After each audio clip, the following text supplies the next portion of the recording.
Let's do some drywall.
Hello everybody, Drywall Repairman. Today we're going to be fixing a hole in a wall. Someone got pushed into the wall.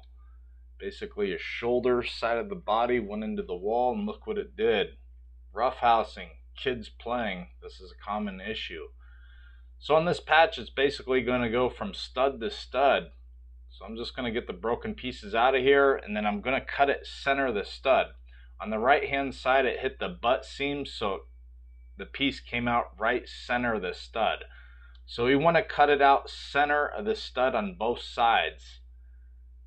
We call it center of the stud because you're cutting on the center of the stud. So that way each side of the sheetrock is screwed into the stud, the old side and the new piece. If you're not able to get center of the studs when you do these cutouts, you're going to have to add backing, wood backing or something like that. So a big area like this that goes from stud to stud, just cut it center to the studs. To find the center, basically it's a 2x4 in the wall, so you got a less than 2-inch stud in there, so basically you're just going to cut over 1 inch.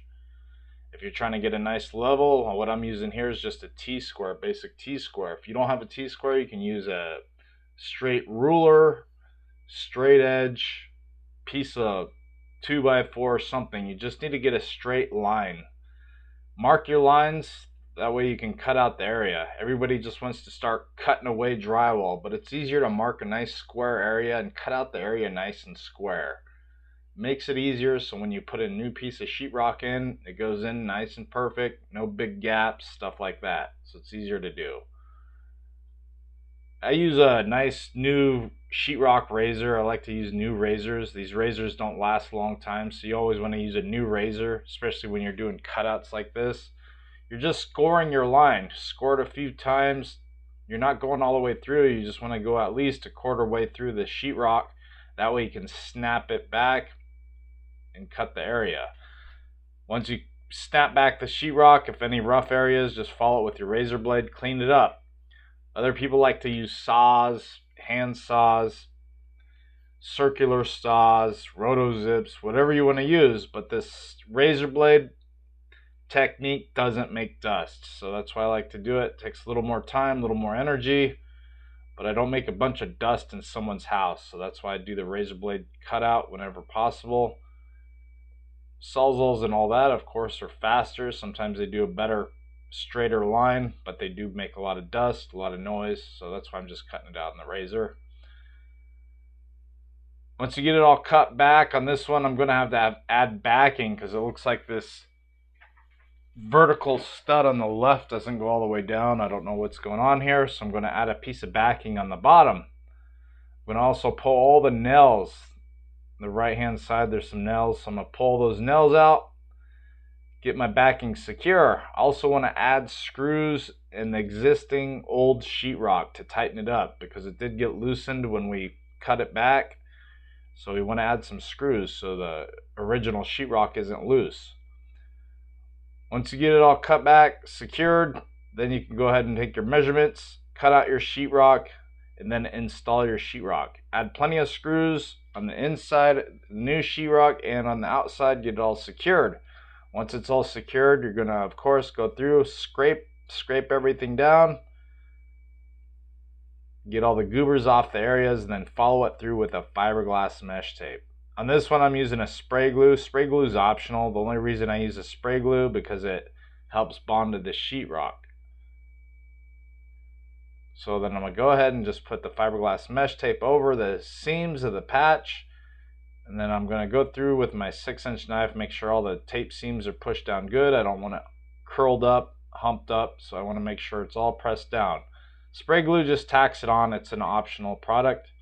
Then I'm going to go through and I'm going to do a first coat with a hot mud. I'm using a 5-minute mud. I'm going to let it dry, slick out as the mud's setting up. Then I'm going to follow through with the second coat, slick it out, and then I'm going to follow through with a joint compound and do a skip trowel texture.